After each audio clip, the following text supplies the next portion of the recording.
오늘 우리에게 주시는 하나님의 말씀은 마가복음 10장 46절부터 52절입니다. 하나님의 말씀을 봉독합니다. 그들이 여리고에 이르렀더니 예수께서 제자들과 허다한 무리와 함께 여리고에서 나아가실 때 디메오의 아들인 맹인거지 바디메오가 길가에 앉았다가 나사렛 예수시란 말을 듣고 소리질러 이르되 다윗의 자손 예수여 나를 불쌍히 여기소서 하거늘 많은 사람이 꾸짖어 잠잠하라 하되 그가 더욱 크게 소리질러 이르되 다윗의 자손이여 나를 불쌍히 여기소서 하는지라.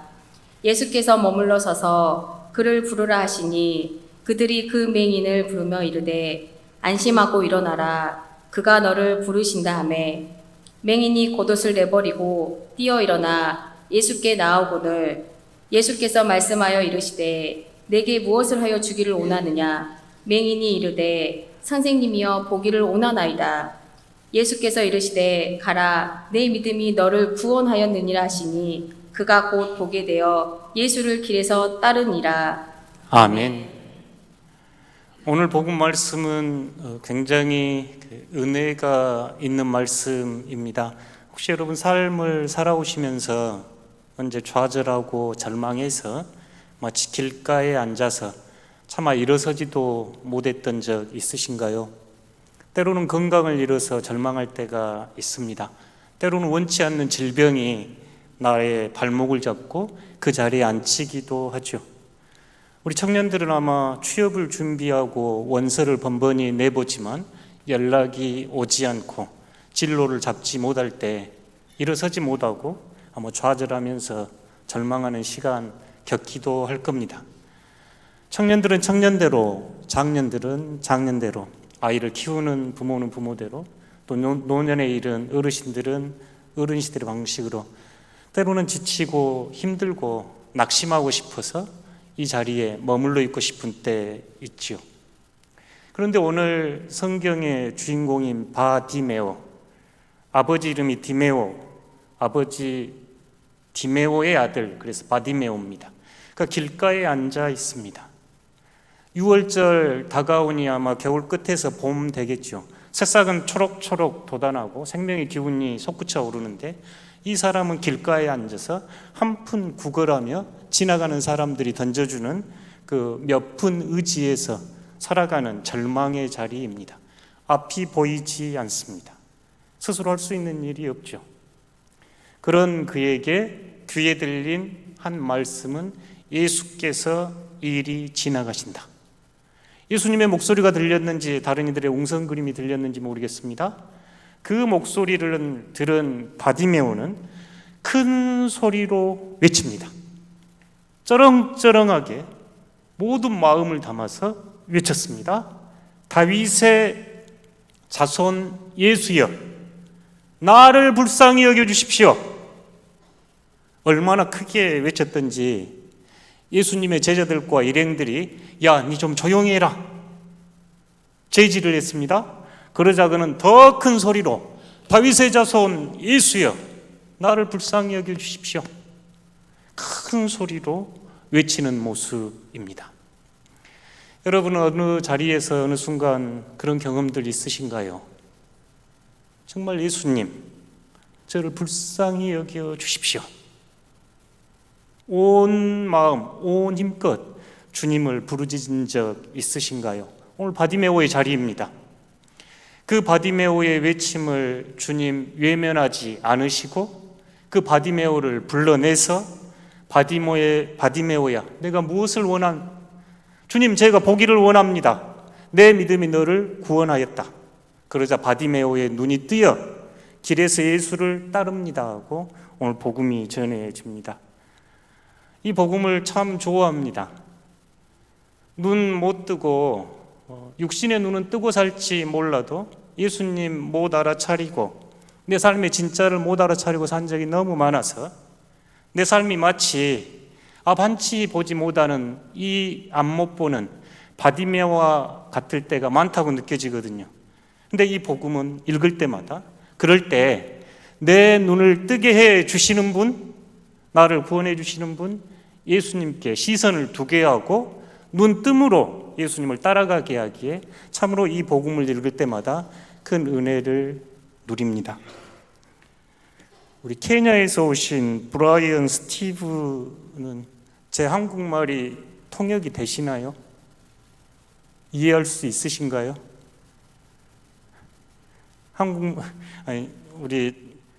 반갑습니다. Good morning. Could you understand my Korean? No. 우리 옆에서 김종찬 선생님께서 통역해 주실 겁니다. 어디까지 했죠? 갑자기 보여서. 이 한소경인 눈뜬 복음을 읽을 때마다 주님, 저도 이렇게 눈 뜨고 주님 길에서 따라가고 싶어요. 이런 열망이 굉장히 많이 올라옵니다. 지난 몇 주간 제가 산티아고를 다녀와서 산티아고 순례길에서 경험한 영적 여정을 여러분과 함께 소개하고 있는데요. 지난 주일은 우리가 정화 조명 이야기를 했습니다. 그 산티아고 순례길을 쭉 걸어보니 처음에는 포도원의 가지치기가 가르쳤습니다. 이 길을 걷기 위해서 가지 쳐야 한다. 용서의 언덕 이르렀을 때는 배낭의 무게보다 마음의 짐의 무게를 내려놓는 것 더 중요하겠다. 나를 얽어맨 잘못된 죄악들, 습관들, 내 안에 깊은 응어리진 돌덩어리들 등에 지고 끙끙거리면서 이 순례길 갈 수 없다는 마음이 다가왔습니다. 우리는 그럴 때 정화 그럽니다. 부르고스라고 하는 도시를 지나서 메세타 평원이라고 하는 대평원을 며칠 걸어야 했습니다. 180도가 보이는 광활한 평원을 걸으면서 점점 순례길은 익숙해지고 나무가, 숲이, 새들의 울음소리가, 하늘의 구름이, 땅이 보이기 시작했습니다. 하나님의 장엄함이 느껴지기 시작했습니다. 신앙의 선배들은 이를 조명 이렇게 표현했네요. 눈을 뜸으로써 진리의 빛이 비추어서 세상을 새롭게 눈 뜨고 보기 시작하는 때를 조명 이렇게 이야기했습니다. 오늘 복음도 이 여정과 비슷합니다. 이 눈먼 사람 바디메오가 주님께서 나에게 오라 하시는 이야기를 듣고 이가 했던 행동은 겉옷을 벗고 벌떡 일어나 갑니다. 어떤 의미일까요? 겉옷은 그 당시 이 눈먼이에 자신을 가장 안전하게 지켜주는 보호막이었습니다. 구약 성경에 보면 이 저당 잡힌 이 물건을 돈을 갚지 못했다 할지라도 저녁에 돌려주라고 합니다. 우리 같으면 집 한 채입니다. 자신이 의지할 수 있고 자신에게 유일한 자신을 보호할 수 있는 그 겉옷을 헐쩍 벗어버리고 주님 앞으로 뛰어나가죠. 정화를 의미합니다. 나를 지켜줄 것 같은 것, 내가 의지하는 것, 내가 소망을 두는 것 벗어버리고 날 것 같은 모습으로 거치지 않고 주님께 나아가는 모습을 저희가 정화 이렇게 이야기할 수 있겠네요. 주님과 대화가 오갑니다. 우리가 신앙에서 주님과 대화를 기도라고 이야기하는데 예수님과 보다 친밀히 알게 되고 주님을 더 사랑하게 되고 주님과 교제가 이루어지는 대화가 이루어지죠. 성경은 짧은 몇 마디입니다만 신앙에서는 제법 긴 여정일 수 있습니다. 그때 조명, 눈을 뜨고 보기 시작합니다. 예수님으로 인해서 세상을 새롭게 보기 시작하죠. 오늘 복음은 거기서 끝나지 않고 이제 그 길에서 예수를 따르니라. 눈뜬 사람이 집으로 돌아가지 않고 마을로 돌아가지 않고 예수님을 따라갑니다. 이 가는 길은 골고다 언덕길, 십자가의 길이었습니다. 예수님의 마지막 걸음이거든요. 여리고에서 예루살렘 가는 길이었거든요. 이 눈뜬 사람은 자신의 평안과 안락을 추구하지 않고 예수가 가시는 그 길을 따라갔다. 복음은 이렇게 간략하게 전합니다. 오늘 여러분과 함께 일치의 길 이렇게 이야기하고 싶은데요. 저희가 일치 그러면 어떤 황홀한 경험이나 특별한 경험 이렇게 생각하실 수 있겠으나 내 마음이 주님 마음과 하나 되는 것, 그러니까 주님 마음이 내 마음과 하나 되는 것, 내 뜻이 주님 뜻과 하나 되는 것. 그러니까 신앙에서 제가 너무너무 바라보는 거죠. 찬양할 때나 신앙의 고백에서 주님이 원하시는 곳에 내 마음이 있기 원합니다. 제가 그렇게 찬양하는데 바로 일치의 의미입니다. 성경 안에서도 예수님께서 너희가 내 안에 있고 내가 너희 안에 있다. 아버지가 내 안에 있고 너희가 내 안에서 하나 되게 해달라 이렇게 기도하시죠. 바울은 조금 더 신비적으로 이야기합니다. 내 안에 사는 것 이제 더 이상 내 자아가 아니고 예수 그리스도께서 내 안에 산다. 일치입니다. 신앙에서 이 일치의 여정은 그래서 너무너무 중요합니다. 우리의 믿음의 고백과 우리의 삶의 자리가 하나 되는 자리, 나의 뜻과 주님의 뜻이 하나 되는 자리, 이렇게 함께 예배드리는 자리가 일상에서 주님께 예배드리는 자리가 되는 것, 저희 덕신의 성도들이 꿈꿔보는 자리입니다. 저희 덕신교회 이름이 그러거든요. 덕자는 큰 덕자인데 행함을 뜻하는 덕입니다. 신은 믿을 신자입니다. 그래서 처음 교회를 개척하셨던 원로 목사님께서는 믿음과 행함이, 그분 표현은 겸비하는 교회, 양쪽을 다 잘 갖춘 교회, 그래서 덕신입니다. 그러니까 우리 교회 이름은 그 안에 신앙과 삶의 일치가 깊이 녹여들어진 이름이 덕신입니다. 일치의 신앙은 그래서 우리에게 굉장히 중요합니다. 신앙의 여정이 점점 눈을 뜨기 시작하면 이제 주님의 마음이 내 마음이 되길, 내가 주님의 마음으로 이 세상을 살아가는 자리로 초대하기 때문입니다. 산티아고 순례길을 이렇게 쭉 걸었습니다. 오른쪽에서 왼쪽으로 걷는 지금 지도인데 800km를 요약해 놓다 보니 뾰족뾰족 쏟은 듯 합니다만 실제는 조금 더 완만합니다. 빨간색으로 일치의 길 거기 보시면 높은 산이 2개 있죠. 순례길에서 제일 높은 구간입니다. 메세타 평원이라고 하는 평지를 쭉 걸어오다가 이제 산맥을 넘어야 하는 곳입니다. 크게 2개 산맥을 넘어야 하는 힘든 여정이 시작이 됩니다. 메세타는 길이 평평해서 걷기가 그나마 수월했습니다. 풍경은 단조로웠고 이 180도가 보이는 그 길이었는데 이제 저 일치의 길, 저 길을 들어서기 시작하면 높은 산맥을 이제 바라보면서 점점 산으로 들어가야 합니다. 그래서 제법 이제 준비도 하고 한 3주 이상 저 길을 걸어왔기에 어느 순간 이제 내가 좀 걸을 수 있겠다, 걷는 것에 자신이 좀 붙었는데 웬걸요, 오르막길은 참 힘들더만요. 숨은 점점 거칠어지고 발은 무겁고, 메세타를 걸을 때는 배낭도 참 가벼워졌는데 다시 배낭도 무거워지는 저 산맥을 올라가야 했습니다. 그 길을 걸으면서 스스로 몸이 배워지는 게 있었습니다. 순례자들은 길이 가르친다 이런 표현을 쓰대요. 그 길을 걸으면서 험하고 거친 길을 올라갈 때는 천천히 가야 하는구나. 천천히 가야 하는구나. 두 번째는 보폭이 짧아야 됐습니다. 아마 저희 성도님들 중에 등산 좋아하시는 분 계신지 모르겠네요. 이 험한 산길을 갈 때는 보폭이 짧아야 힘이 덜 들더라고요. 세 번째는 걸음과 호흡이 맞아야 됐습니다. 그러니까 들숨과 날숨, 걸음 왼발 오른발이 자연스럽게 맞춰져서 그 길을 갈 수 있게 됐습니다. 오르막길을 걸으면서 그냥 자연스럽게 몸이 그렇게 배웠습니다. 오르막길을 걸어갈 때는 숨과 걸음과 이 길이 하나 되는구나. 그때 제가 이 며칠 저 산맥을 넘으면서 큰 은혜를 누렸는데요. 바로 제가 저 길을 걸으면서 제 입술에서, 제 마음 깊은 곳에서, 제 영혼 깊은 곳에서 기도가 계속 되었습니다. 그 기도는 주 예수 그리스도 하나님의 아들이시여 죄인인 나에게 자비를 베풀어 주소서. 주 예수 그리스도 하나님의 아들이시여 죄인인 나에게 자비를 베풀어 주소서. 저 기도는 저의 들숨과 날숨에 따라, 발걸음에 따라 끊이지 않고 며칠간 계속 읊었던 기도였습니다. 힘든 험한 길 올라가면서 다른 기도는 나오지 않고 저 기도만 계속 되어졌는데, 제가 학창시절 고등학교 때 저기 용수동 가서 그때는 여름 수련회를 하면 맨 거기서 산상 그 집회에 참석하는 것이 수련회였네요.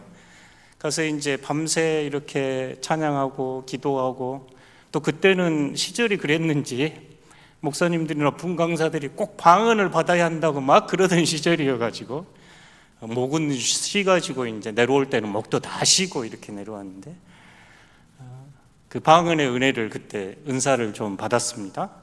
방언을 이렇게 하기 시작하니까 이제 거기서만 그런 게 아니라 집에 내려와도 일상에서도 눈만 감아도 이제 입안에서 막 그 방언이 그 나왔던 기억이 있습니다. 한동안 그래서 제 자신도 모르게 이제 뭐 그 방언의 은혜를 누렸던 적이 있는데, 저 길을 걸어가면서 비슷한 체험을 했습니다.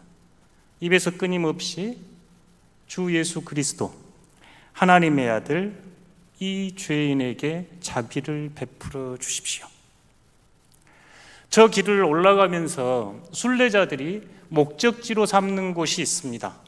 철의 십자가라고 하는데, 순례길 가운데 제일 높은 곳에 세워져 있는 5m 이상 나무 위에 철로 만든 십자가가 세워져 있어서 철의 십자가라고 부르는 지역입니다. 십자가를 향해서 그러니까 계속 이렇게 걷고 올라가는 거죠. 그러면서 저 기도는 점점 단순해지고 마음의 바람은 그 전과 바뀌어서 주님, 제 곁에 있어 주십시오, 이런 기도보다 주님 곁에 제가 있고 싶습니다. 오늘 소경 바디메오가 그 길을 따라 주님께 이른 것처럼, 주님 십자가의 길 갈 때 제가 주님 곁에 머물 수 있도록 은혜를 허락해 주십시오. 제자들처럼 도망가지 않고 십자가 밑에서 십자가에 달리신 주님을 위해 아무것도 할 수 없었던 마리아와 여인들 같을지라도 주님 곁에 머물게 해 주십시오. 주님이 고난의 언덕 걸어갈 때 은혜 허락하셔서 저도 그 언덕 올라가게 하시고, 주님이 고통당할 때 저도 고통당하게 해 주십시오. 주님이 거기에서 눈물을 흘릴 때 저도 눈물을 흘리게 해 주시고, 주님이 저 십자가에서 죽을 때 저도 죽게 해 주십시오. 마음의 진솔한 기도였습니다. 일치의 여정입니다. 내가 죽어 예수로 사는 것, 내 뜻이 십자가에서 죽어서 예수님의 뜻이 내 뜻이 되는 것. 순례자들은 저 길을 갈 때 저 철의 십자가 앞에 자기들이 가져온 돌을 하나 내려놓습니다. 1000년 가까이 된 순례객들의 행동이었습니다. 집에서부터 가져온 사람도 있었고, 순례길 오면서 적당한 돌을 하나 들고 오기 시작합니다. 모든 걸 버렸던 사람이 어느 순간 돌을 하나 들고, 저도 이제 길에서 돌을 하나 들어가지고 배낭에 넣고 저곳에 와서 내려놓았습니다. 내 자아를 내려놓습니다. 주님, 제가 제 자아를 내려놓고 주님 따르고 싶습니다. 어떤 이들은 살아오면서 겪어야 했던 큰 상처와 아픔을 저 자리에서 내려놓기도 했습니다. 어떤 이들은 사랑하는 이의 사진을 내려놓기도 했고, 어떤 이들은 자신의 실패를 종이에 적어서 저곳에 내려놓고 새롭게 변화돼서 일어서서 갈 수 있는 곳으로 저 십자가가 의미가 되어 주었습니다. 이 십자가의, 철의 십자가에 이르는 이 여정을 통해서 제가 주님께서 주신 그 은혜로 예수 기도를 거듭거듭 반복했습니다. 주 예수 그리스도 하나님의 아들이시여 죄인인 저에게 자비를 베풀어 주십시오. 저희 신앙 고백의 요약이기도 합니다. 오늘 바디메오가 주님을 향해 외쳤던 것처럼 다윗의 자손 예수여 나를 불쌍히 여겨 주십시오. 가나안 여인이 또 세리가 외쳤던 음성이었습니다. 저를 불쌍히 여겨 주십시오. Jesus Christ, the Son of God, have mercy on me. 하나님의 아들 예수 그리스도시여 이 죄인에게 자비를 베풀어 주십시오. 예수 그리스도 이름에 소망을 건 기도입니다. 우리에게 구원의 이름, 찬양받기에 합당한 그 이름 예수 그리스도, 하나님의 아들께 소망을 두면서 나의 실체가 이 죄인이 깨지고 부족한 자가 바디메오처럼 길가에 앉아서 절망하는 나에게 자비를 베푸셔서 일어서게 해주십시오 하며 간절함이 담긴 기도가 하나님의 아들 예수 그리스도시여 이 죄인을 불쌍히 여겨 주십시오. 바울은 우리에게 구원의 이름은 예수 그리스도밖에 없다고 이야기하고 이 이름이 가장 뛰어난 이름이라고 찬양을 합니다. 이 짧은 기도문 하나님의 아들 예수 그리스도시여 이 죄인을 불쌍히 여겨 주십시오 하는 기도는 2000년 그리스도인들이 즐겨했던 기도였습니다. 주님께서도 과부의 간청을 이야기하시면서 쉬지 말고 기도하라라고 가르치셨고 사도 바울은 데살로니가 교인들에게 쉬지 말고 기도하십시오 하고 이 말씀을 받은 성도들이 어떻게 하면 내가 쉬지 않고 기도할 수 있을까 하면서 찾았던 방식이 이 기도였습니다. 예수 그리스도 하나님의 아들이시여 이 죄인을 불쌍히 여겨주소서. 그래서 한마디 기도, 들숨에 하나님의 아들 예수 그리스도시여 날숨에 이 죄인을 불쌍히 여겨주십시오. 가만히 해보면 이게 자연스럽게 리듬이 맞습니다. 들숨에 예수 그리스도시여 하나님의 아들이시여 날숨에 이 죄인을 불쌍히 여겨주십시오. 기독교 역사에서 또 영성 고전으로 읽히는 러시아 순례자의 기도에서 이 기도를 주제로 그를 소개하기도 합니다. 광주에 학교에 있을 때 광주의 큰 교회 목사님이 연락을 하셨어요.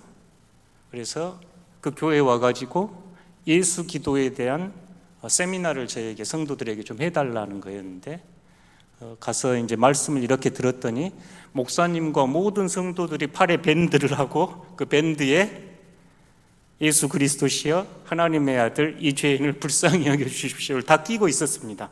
그러니까 목사님은 이제 이 기도에서 큰 은혜를 받았고 모든 성도들에게도 이제 이 기도를 권면하기 위해서 온 교회는 이제 밴드를 이렇게 하면서 이 기도를 하는데 이제 일부 성도들이 묻는 거예요. 목사님, 이 기도를 자꾸 이렇게 반복해라고 하시니까요. 숨 쉴 때마다 해라고 하시니까 염불하는 것 같아요. 그리고 기도를 막 이렇게 해야지 한마디만 계속 하면 되겠는가요? 이제 이렇게 목사님께 자꾸 질문을 하니까 이제 목사님 그때 학교에 있는 저에게 이 교회의 신학적인, 성서적인 또는 역사적인 배경에 대해서 이 기도가 누릴 수 있는 유익에 대해서 설명해 달라고 해서 가서 말씀 나누었던 기억이 납니다. 하나님의 아들 예수 그리스도시여 이 죄인을 불쌍히 여겨주십시오. 이 말은 여러분에게 기적을 일으키는 주문이 아닙니다. 예수 그리스도 하나님의 아들이시여 그 외침 가운데 바디메오의 절규처럼 바디메오의 소망처럼 내 소망을 주님께 드리겠습니다 하는 우리 마음을 예수님께 집중하기 위한 기도입니다. 그렇게 함으로써 온전히 예수를 바라보고 예수를 기억하고 예수를 따라가기 위해서 드리는 기도입니다. 성경에 나오는 아주 모범적이고 많은 그리스도인들이 따라했던 성경적인 기도이기도 합니다. 사랑하는 덕신교회 성도 여러분, 산길을 올라가니까 참 힘들대요. 다른 기도가 잘 되지를 않았습니다. 호흡이 이미 거칠어졌고 몸이 무거워졌는데 들숨에 따라 하나님의 아들 예수 그리스도시여 날숨에 따라 이 죄인을 불쌍히 여겨주십시오는 마치 들숨과 날숨처럼 자연스럽게 드릴 수 있었습니다. 혹시 바디메오의 자리에 앉아 계신가요? 취업으로, 관계 어려움으로, 아니면 맡은 짐이 너무 많고 무거워서 해야 할 일이 너무 많아서 때로는 내 뜻대로 되지 않는 것 때문에 길가에 앉아서 바디메오처럼 앉아 계신가요? 차마 다른 기도가 입 밖에 나오지 않는 때 계신가요? 오늘 말씀은 바디메오의 입술을 통해서 다윗의 자손 예수여 이 죄인을 불쌍히 여겨 주십시오. 그 외침에서 비롯된 기도입니다. 이 기도는 여러분 어느 곳에서나 하실 수 있습니다. 운전을 하실 때도, 음식을 준비할 때도, 누군가를 기다릴 때도, 길을 갈 때도, 쉴 때도, 마음만 먹으면 얼마든지 할 수 있는 기도가 바로 이 예수 기도입니다. 신앙의 선배들은 긴 기도보다 오히려 짧은 기도문을 자주 하라고 권면했습니다. 이번 한 주 지내가시면서 여러분 입술의 고백이 예수 그리스도 하나님의 아들이시여 이 죄인에게 자비를 베푸소서. 다 함께 한번 해보겠습니다. 주 예수 그리스도 하나님의 아들이시여 죄인인 저를 불쌍히 여기소서. 이 기도가 흘러넘칠 때 여러분의 영혼은 주님을 바라보고 여러분은 어느 순간인가 그 험한 산길 넘어서 새로운 땅으로 걷게 될 겁니다. 바디메오처럼 그 자리에서 일어나셔서 새 걸음 걸어가시는 덕신의 성도들 되시기를 진심으로 기원합니다. 사막의 샘이 넘쳐 흐르는